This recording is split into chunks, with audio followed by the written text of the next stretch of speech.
आपणकर जदि कन्या राशि हुई थाए तेबे एही भिडियोटी को थरे मात्र शेष पर्यंत देखंतु।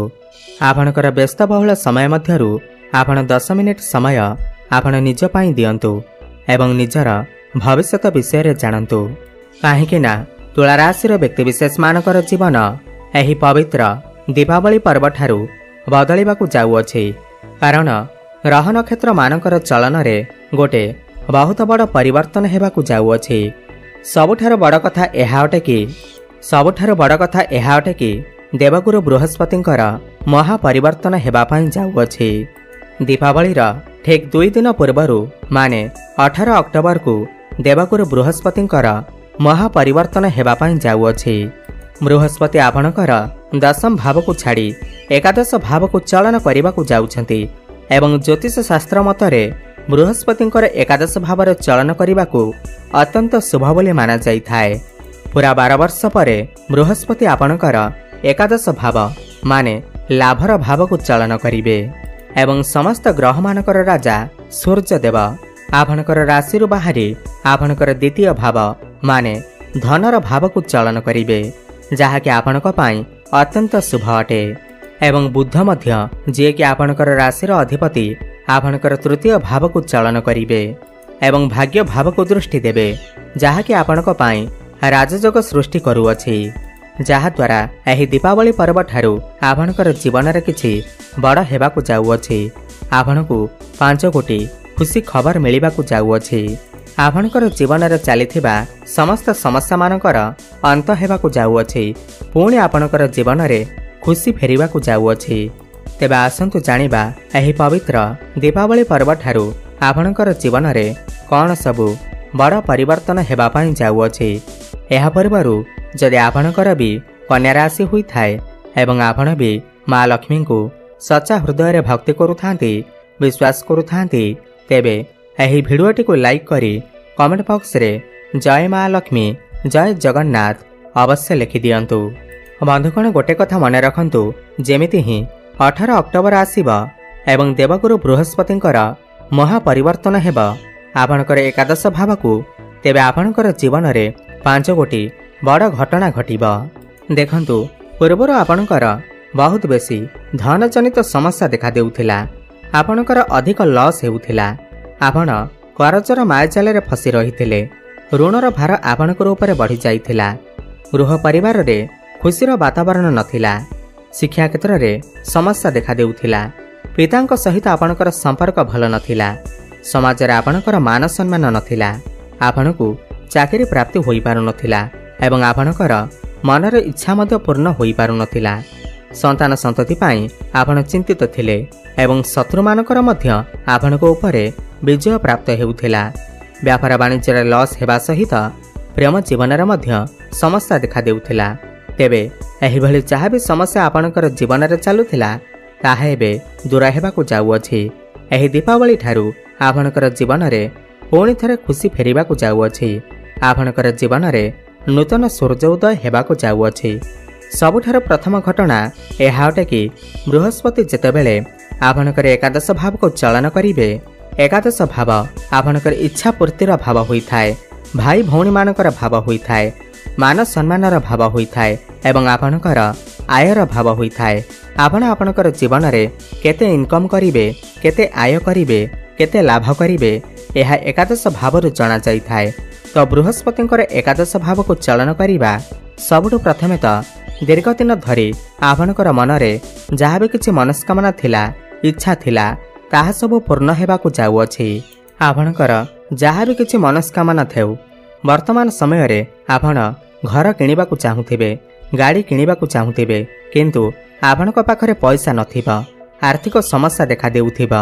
तो 18 अक्टोबर परे एपरि किछि चमत्कार हेबा जे आपणकर समस्त मनर इच्छा निश्चिंत भावरे पूर्ण हेबा। आपण घर गाड़ी एवं भूमि जमी इत्यादि क्रय करिपारिबे। एही दीपावली ठारू आपण एक्स्ट्रा इनकम करिबाकू मन बळाइबे। आपण जदि व्यापार करूछंती व्यापार वाणिज्य रे बहुत अधिक उन्नति प्रगति हेबा। एकादश भाव आयर भाव होइथाए। आयरे आपणकर वृद्धि हेबाकू लागिबा। आपण निजे देखिबे पूर्व अपेक्षा आपणकर आर्थिक समस्या धीरे धीरे दूर हेउछि एवं आयरे वृद्धि आसीबाकू लागुछि। ଏହା ସହିତ ଯେଉଁମାନେ ଚାକିରି କ୍ଷେତ୍ରରେ ଅଛନ୍ତି ସେମାନଙ୍କର ପ୍ରମୋଶନ ହେବାର ଯୋଗ ମଧ୍ୟ ବନୁଅଛି ଏବଂ ଯେଉଁମାନେ ବେରୋଜଗାରୀ ଅଛନ୍ତି ସେମାନଙ୍କୁ ନୂତନ ଚାକିରି ମଧ୍ୟ ପ୍ରାପ୍ତି ହେବ। ଆପଣ ଚେଷ୍ଟା ଜାରି ରଖନ୍ତୁ। ଯେଉଁମାନେ ସେୟାର ମାର୍କେଟ, ଷ୍ଟକ୍ ମାର୍କେଟ ଏବଂ ଟ୍ରେଡିଂରେ କାମ କରୁଛନ୍ତି ସେମାନଙ୍କୁ ଆକସ୍ମିକ ଧନଲାଭ ହେବାର ମଧ୍ୟ ସମ୍ଭାବନା ବନୁଅଛି। ଏହି ଦୀପାବଳି ପରେ ଆପଣଙ୍କୁ କିଛି ଖୁସି ଖବର ମଧ୍ୟ ମିଳିପାରେ।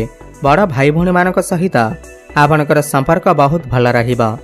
ବୃହସ୍ପତି ଏଠାରେ ବସି ତାଙ୍କର ସପ୍ତମ ଦୃଷ୍ଟି ଆପଣଙ୍କର ପଞ୍ଚମ ଭାବ ଉପରକୁ ଦେଉଛନ୍ତି, ତ୍ରିକୋଣକୁ ଦେଉଛନ୍ତି ଏବଂ ପଞ୍ଚମ ଭାବ ଆପଣଙ୍କର ଶିକ୍ଷା କ୍ଷେତ୍ର, ପ୍ରେମ ଜୀବନ ଏବଂ ସନ୍ତାନର ଭାବ ହୋଇଥାଏ। ତ ଏହିସବୁ କ୍ଷେତ୍ରରେ ଏହି ଦୀପାବଳି ଠାରୁ ଆପଣଙ୍କୁ ସଫଳତା ଦେଖିବା ପାଇଁ ମିଳିବ। ପ୍ରେମ ଜୀବନରେ ଯଦି ପୂର୍ବରୁ କିଛି ସମସ୍ୟା ଥିଲା, କଳି ଝଗଡ଼ା ହେଉଥିଲା, ଯେଉଁମାନଙ୍କର କଥାବାର୍ତ୍ତା ବନ୍ଦ ହୋଇଯାଇଥିଲା, ବ୍ରେକଅପ୍ ଆଦି ହୋଇଯାଇଥିଲା, ସେମାନଙ୍କର ପୁଣି ଥରେ କଥାବାର୍ତ୍ତା ହୋଇପାରେ, ପ୍ୟାଚଅପ୍ ହୋଇପାରେ। ଏହି ସମୟରେ ଆପଣଙ୍କର ଭଲ ପାଇବା ବିବାହର ରୂପ ମଧ୍ୟ ନେଇପାରେ। ଭ୍ରମଣ ସୁଖ ଆପଣଙ୍କୁ ପ୍ରାପ୍ତି ହୋଇପାରେ ଏବଂ ଶିକ୍ଷା କ୍ଷେତ୍ରରେ ମଧ୍ୟ ଆପଣ ବହୁତ ଅଧିକ ଉନ୍ନତି କରିବେ। ଆପଣ ଉଚ୍ଚଶିକ୍ଷା କରିବା ପାଇଁ ବାହାରକୁ ଯାଇପାରନ୍ତି, କୌଣସି ନୂତନ ସ୍ଥାନରେ ଆଡମିସନ୍ କରିପାରନ୍ତି।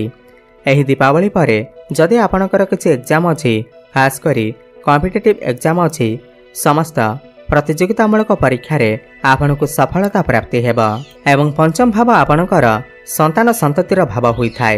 ଯେଉଁ ନୂତନ ଦମ୍ପତିମାନେ ଦୀର୍ଘଦିନ ଧରି ସନ୍ତାନର ଆଶାରେ ଥିଲେ, ସନ୍ତାନର କାମନା କରୁଥିଲେ, ଏହି ଦୀପାବଳି ପରେ ସନ୍ତାନ ସୁଖ ସେମାନଙ୍କୁ ପ୍ରାପ୍ତି ହେବ ଏବଂ ଯେଉଁ ପିଲାମାନଙ୍କର ବିବାହ ବୟସ ହୋଇଯାଇଛି ତ ସେମାନଙ୍କର ଘରକୁ ବିବାହ ପ୍ରସ୍ତାବମାନ ଆସିପାରେ ଏବଂ ବିବାହ ଫାଇନାଲ ମଧ୍ୟ ହୋଇପାରେ।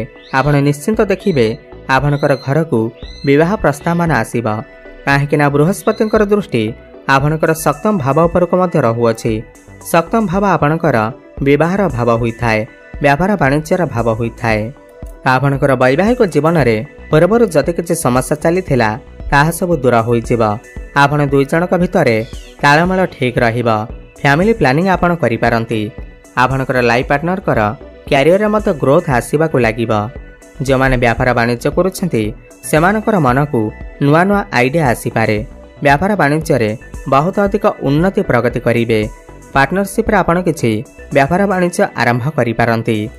ଆପଣ ନିଜେ ଦେଖିବେ ଆପଣଙ୍କର ଡେଲି ଇନକମ୍ରେ ବୃଦ୍ଧି ଆସିବାକୁ ଲାଗିବ। ଫାଇନାନ୍ସିଆଲ ଗ୍ରୋଥ ହେବ। ଆପଣଙ୍କର ଯାହା ବି କିଛି ଆର୍ଥିକ ସମସ୍ୟା ଥିଲା ତାହା ସବୁ ଦୂର ହୋଇଯିବ ଏବଂ ଗୁରୁଙ୍କର ପଞ୍ଚମ ଦୃଷ୍ଟି ଆପଣଙ୍କର ତୃତୀୟ ଭାବ ଉପରକୁ ରହୁଅଛି। ଏହି ସମୟରେ ଆପଣ ବହୁତ ଅଧିକ ଛୋଟମୋଟ ଜାଗାକୁ ଯାତ୍ରା କରିପାରନ୍ତି।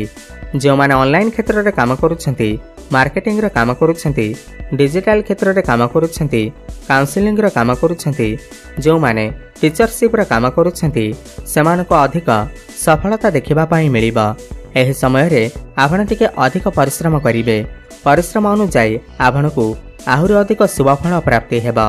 ଛୋଟ ଭାଇ ଭଉଣୀମାନଙ୍କ ସହିତ ଆପଣଙ୍କର ସମ୍ପର୍କ ମଧୁର ରହିବ।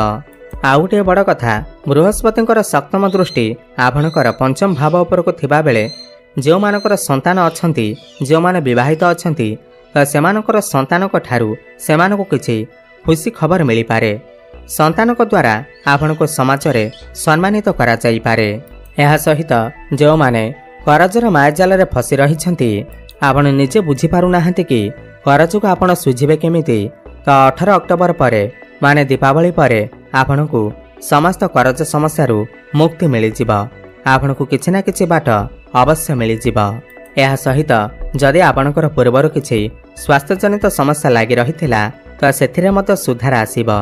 ଆପଣ ସ୍ୱାସ୍ଥ୍ୟବାନ ଅନୁଭବ କରିବେ ଏବଂ ଗ୍ରହମାନଙ୍କର ରାଜା ସୂର୍ଯ୍ୟ ମଧ୍ୟ ଆପଣଙ୍କର ଦ୍ୱିତୀୟ ଭାବରେ ଚଳନ କରୁଛନ୍ତି, ତ ଆପଣଙ୍କର ଆର୍ଥିକ ସମସ୍ୟା ନିଶ୍ଚିନ୍ତ ଭାବରେ ଦୂର ହେବ।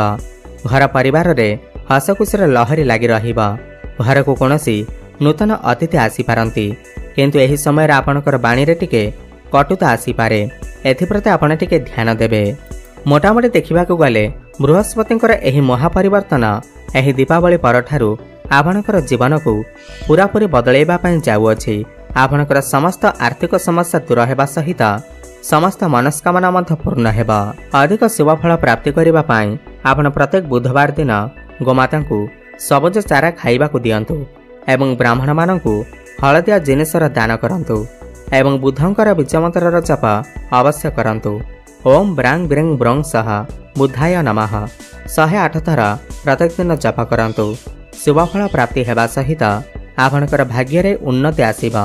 धन्यवाद।